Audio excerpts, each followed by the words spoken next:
Bonjour et bienvenue. Aujourd'hui, on va se plonger dans un document assez particulier qu'on a pu se procurer. Oui, c'est pas tous les jours qu'on a ça. Non, ce n'est pas un article, pas une étude, mais une note interne. Un mémo, en fait, qui prépare une réunion entre une entreprise et l'ARJ. L'RGH, juste pour rappeler, c'est l'Autorité nationale des jeux. C'est un peu le gendarme du secteur en France. Exactement. Et avoir accès à ça, c'est rare. On va voir de l'intérieur comment une boîte se prépare à défendre son projet face à son régulateur. C'est un peu la feuille de match avant d'entrer sur le terrain, quoi. C'est ça. Alors, notre mission, ça va être de décortiquer comment ils ont pris un texte de loi, un décret, pour en faire le moteur de tout un business de marketing. Ce qui est fou quand on y pense, bah oui, ça soulève une question qui paraît contre-intuitive au départ. Comment est-ce qu'on peut bâtir toute une entreprise sur un simple texte de loi? D'habitude, une loi, ça contraint, ça freine, non? C'est justement là où se trouve tout le génie de leur approche, et c'est ce qui rend ce document passionnant. Ils ont complètement retourné la logique. C'est-à-dire? Pour la plupart des gens, un règlement, c'est une liste d'interdits. Pour eux, ce décret, c'est un mode d'emploi. C'est une carte qui montre un territoire autorisé et ils ont décidé de l'explorer dans les moindres recoins. Ils ne subissent pas la contrainte. Ils l'utilisent. C'est un changement de perspective assez radical. D'accord, alors explorons cette carte avec eux. La première chose qui saute aux yeux dans le mémo, c'est qu'ils ancrent vraiment toute leur activité sur un texte. Le décret numéro 2023-946. Oui, ils le martèlent. Ils disent texto que leur activité s'appuie strictement dessus. Ils ne cherchent pas les failles, ils ne flirtent pas avec les limites. On a l'impression qu'ils s'enroulent dans la loi comme dans une couverture. Mais c'est une posture extrêmement habile, surtout face à un régulateur. Ils n'arrivent pas en disant voilà ce qu'on veut faire en plus de la loi. Ils disent voilà ce qu'on a créé d'innovant en respectant votre cadre à la lettre. Ça désamorce tout de suite, oui. Complètement. Ils ne se présentent pas comme des cow-boys, mais comme des élèves modèles. Et en plus, des élèves créatifs. Oui, mais alors, voilà le point qui pourrait faire tiquer. Le mémo insiste très lourdement sur le fait que leur cœur de métier, ce n'est pas le jeu. Ah ça, c'est le point central. Leur mot, c'est marketing expérientiel, participatif et d'ambassadeur. Alors, honnêtement, ma première réaction, c'est de me dire, bon, est-ce que c'est pas juste du jargon pour endormir le régulateur? C'est une excellente question. Et c'est le pivot de toute leur stratégie. Moi, je ne crois pas que ce soit juste du jargon. Non. Non, c'est une distinction qui est fondamentale et qui change tout. En se définissant comme ça, ils déplacent le débat. Ils ne sont plus sur le terrain du jeu de hasard, des probabilités, de la diction. D'accord, ils changent de catégorie. Exactement. Ils se positionnent sur le terrain de la com, de la création de liens, de la valeur de marque. Ils disent aux régulateurs, notre produit, ce n'est pas le frisson du gain, c'est l'expérience de la participation.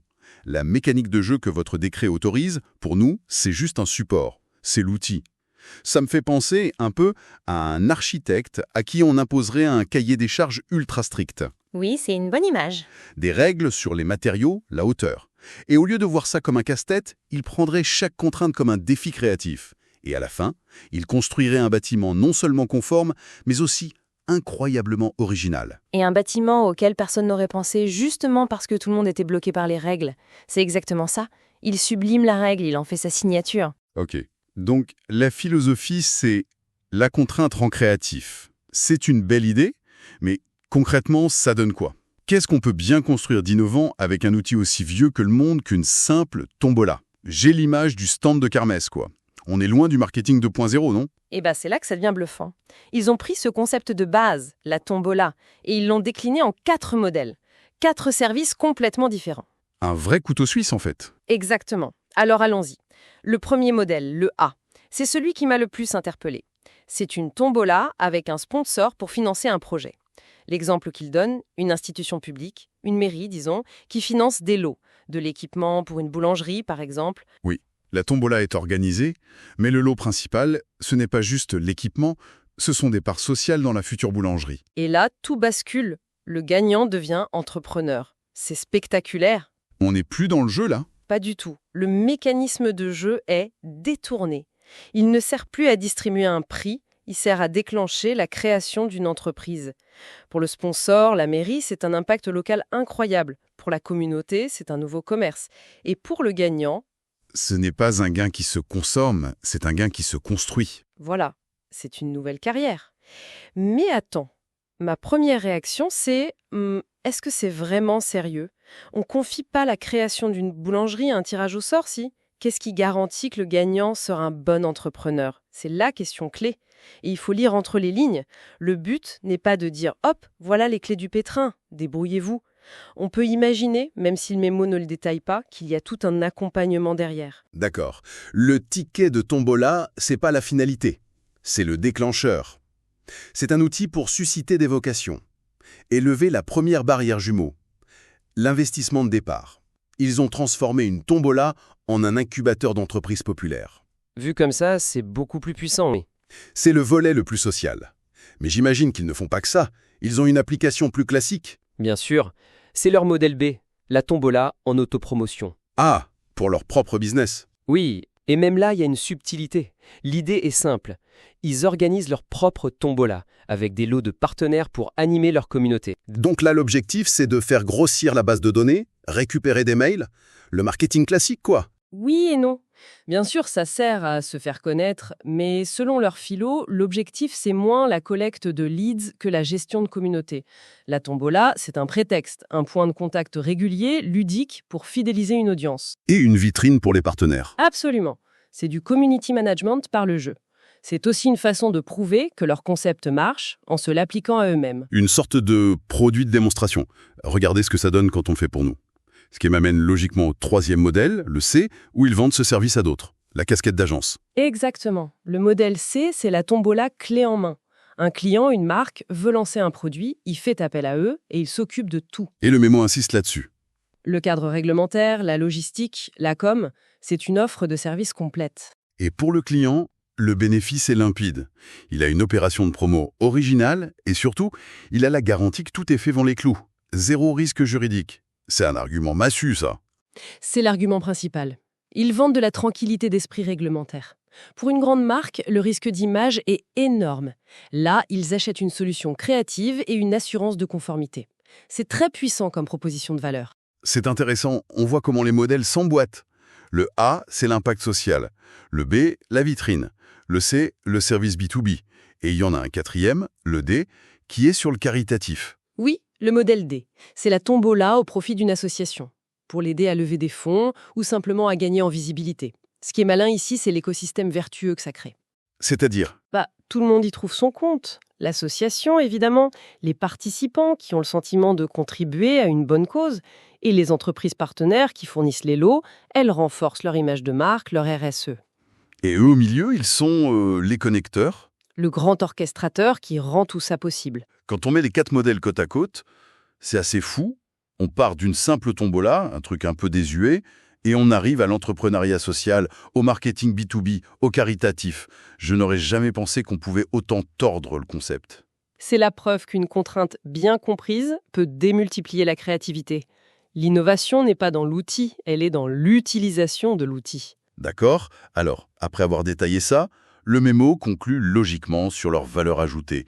Si on devait résumer, quel est leur véritable argument de vente? Leurs clients, avec nous, vous pouvez être créatif parce que nous, on est les garants de la légalité. On a fait le travail de fond. Concentrez-vous sur vos objectifs marketing. Cette expertise, c'est leur premier pilier.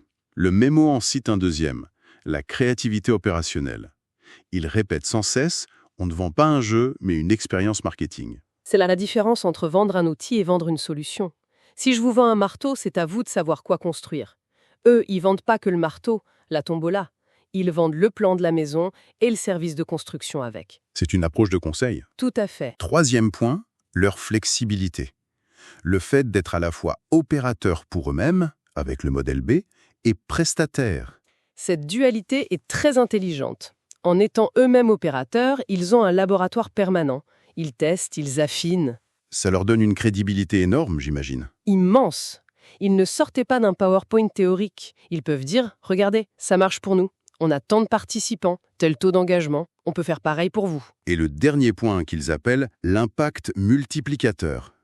L'idée que leurs actions créent de la valeur directe et indirecte. Oui, et c'est une excellente synthèse. La valeur directe, c'est facile. Les ventes les font lever. Mais ils insistent sur la valeur indirecte, immatérielle, qui est souvent plus durable. L'image de marque, le lien social. Quand un sponsor aide à créer une boulangerie, l'impact sur son image est difficile à chiffrer, mais il est immense. Exactement. Ils ne vendent pas des coûts marketing, ils construisent du capital de marque. Donc, si on résume notre analyse, on est parti d'une question simple, comment on construit un business sur un texte de loi? Et ce qu'on a découvert, c'est une entreprise qui a refusé de voir la réglementation comme une barrière. C'est exactement ça. Elle l'a lu comme un manuel d'instruction pour ce qui est autorisé. Et à partir de là, elle a bâti une gamme de services incroyablement diversifiée. Ils ont pris un outil unique, la tombola, et l'ont métamorphosé en solution marketing polyvalente, capable de créer une entreprise, vendre un produit ou soutenir une cause.